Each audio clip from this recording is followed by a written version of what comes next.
If anything is against the parliamentary norms, we will see to it. Okay. Now, Professor Manoj Kumar Jha. Thank you, Honorable Chairman sir. Thank you so very much. आज 7वीं बार राष्ट्रपति महोदया के अभिभाषण पे बोलने को खड़ा हुआ हूं। 7वां मौका है और 2 राष्ट्रपति देखे इस कार्यकाल में और 3 उपराष्ट्रपति देख लिए इसी कार्यकाल में। तो मैं जानता हूं कि महामहिम की स्क्रिप्ट की क्या पृष्ठभूमि है।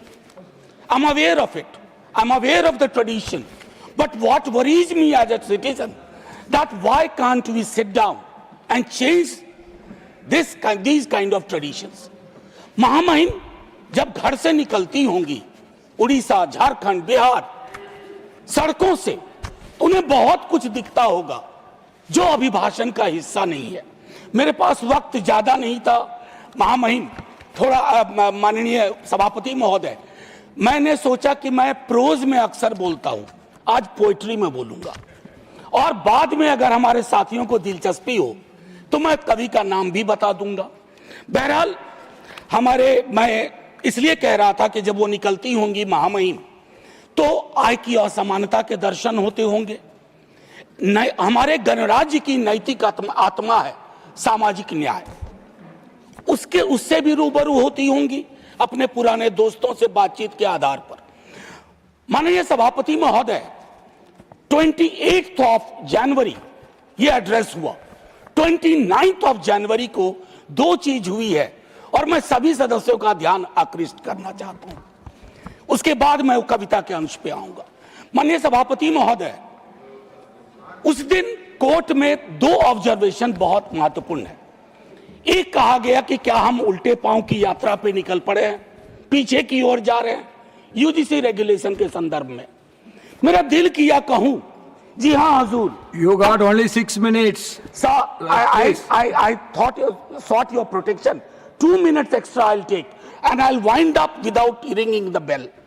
जी हाँ हुजूर, एक देश के रूप में हम उल्टे पांव नहीं, पूरे तामझाम के साथ पीछे की ओर मार्च कर रहे हैं। यह भटकाव नहीं है, ये घोषित नीति है। हमारा गंतव्य आसमान की ऊंचाई नहीं, अतीत की खाई है। मैं क्यों कह रहा हूं? जब कहा गया कि ट्रेड यूनियन विकास में अवरोधक है, मैं जानता हूं यहां हमारे तमाम साथी अलग अलग दलों के, हम ट्रेड यूनियंस को किस तरह की महत्ता देते थे और देते हैं। फैक्ट्रीज एक्ट नहीं होता, एम्प्लॉयज स्टेट इंश्योरेंस एक्ट नहीं होता, मैटरनिटी बेनिफिट एक्ट नहीं होता और तमाम चीजें नहीं होती। और सर, उल्टे पांव की यात्रा का एक आलम है कि आज से नहीं, जब पहली बार मैंने सदन में कहा था कि मेरे घर आएंगे कभी मौका लगे माननीय सभापति महोदय, मैंने 4 तस्वीर लगा रखी है एंट्रेंस पे। वो सीवर में उतर के मरने वाले हमारे लोग हैं। जहरीली गैस किनको मार रही है? मुझे मंत्री महोदय ने जवाब दिया था 98% एक ही जाति के, उपजाति के लोग हैं। ये अपने आप में बताता है कि हम पीछे ही चल रहे हैं। माननीय सभापति महोदय, अब मैं कविता के अंश पे आता हूं। किसी से कोई शिकायत नहीं, यह चिट्ठी महामहिम के नाम है। महामहिम के माध्यम से देश के नाम एक खत। मेरे प्यारे देश, ये सबके पते पे एक साथ पहुंचे। यह खत किसी एक के नाम नहीं, न सत्ता के दरवाजे पर दस्तक, न विपक्ष की मेज पर जगह की मांग, न तालियों की उम्मीद, न इतिहास की फाइल में कैद होने की चाह। यह खत उन सब के नाम है जो बोल रहे हैं, जो चुप हैं या इन दोनों से विलग हैं।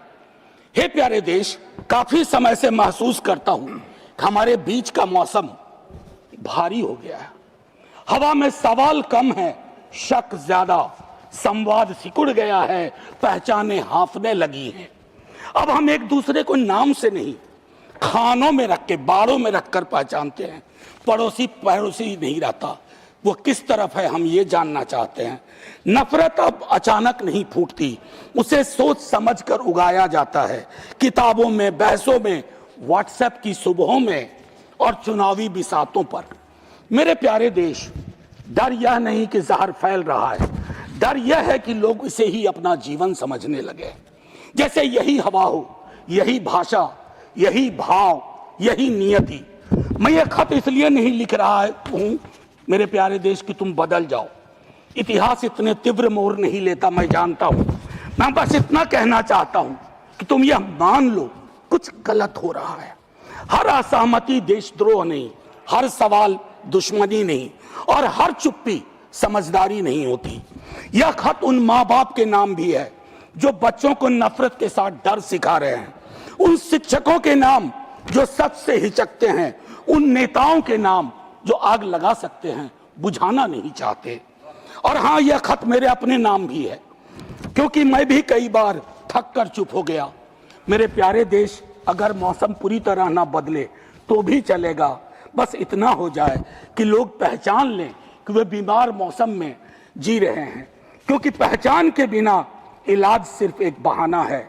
इस खत को संभाल कर रखना, इसे किसी फाइल में मत डालना, इसे शोर भी मत बनाना, बस पढ़कर थोड़ा ठहर जाना, शायद यहीं से बदलाव की शुरुआत हो। माननीय सभापति महोदय, मैं कहना चाहता था बहुत कुछ। महामहिम के अभिभाषण के संदर्भ में, राष्ट्रीय सुरक्षा की चिंताओं पर, घरेलू राजनीति के जहर पर, आय की भयावह असमानता पर, बेरोजगारी के दंश पर, लेकिन चुप रहूंगा। बोलूंगा तो फट पड़ूंगा। आप में से कई लोग साथ में फट पड़ेंगे और वह सत्ताधीशों को नागवार गुजरेगा जो कभी इधर हैं कभी उधर हैं, क्योंकि वे खौफ खाते हैं छात्र युवाओं के सवालों से ही नहीं बल्कि अप्रकाशित पुस्तकों के पन्नों से भी। बकौल सर्वेश्वर रहा सक्सेना, बकौल सर्वेश्वर सनद रहे। देश सिर्फ कागज पर बना नक्शा नहीं होता, देश रिश्तों से बनता है, और जब सत्ता रिश्तों पर शक बोने लगती है तो संवाद देशद्रोह हो जाता है और सवालों से लोग डरने लगते हैं। फिर सरहदें नहीं टूटती, देश भीतर से चुपचाप दरकने लगता है। जय हिंद कहूं इससे पूर्व आपका धन्यवाद करना चाहता हूं। मैं चाहता हूं कि हमारी इस पूरी रवायत को, इस पूरी परंपरा को मैं जानबूझ करके इसको संदर्भ में रखना चाहता था कि हमारे संवाद के भी तरीके बहुत बदल गए हैं। ना जाने क्यों, मैं 100 दफा कह चुका हूं। 1 मिनट का वक्त दीजिए सभापति महोदय। ना जाने मैं क्यों एक सांसद के रूप में महसूस करता हूं कि हम एक दूसरे से दुश्मनी की जुबान में क्यों बात करते हैं। अगर इधर से कोई कुछ बोले तो क्या जरूरी है कि उधर से उस तरह का शोर मचाया जाए जिसके बगैर भी संसद में बात की जा सकती है। मैं पढ़ता हूं, मैंने 52 की संसद के बारे में पढ़ा, 57 पढ़ा। विपक्ष बहुत छोटा था, लेकिन छोटा आकार अपने आप में ये नहीं है कि विजडम भी छोटा ही होगा, ज्ञान भी छोटा ही होगा, सोच भी छोटी ही होगी। मेरा मानना है कि ये बैरियर टूटने चाहिए। इसे कोई अन्यथा न ले। इसे कोई अन्यथा न। सुधांशु जी, आज तक सदन में कभी कोई ऐसी बात नहीं बोली है जिससे किसी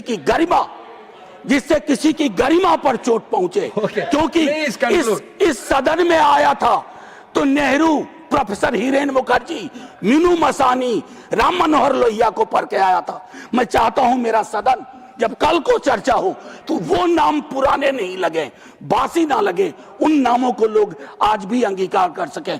जय हिंद सर।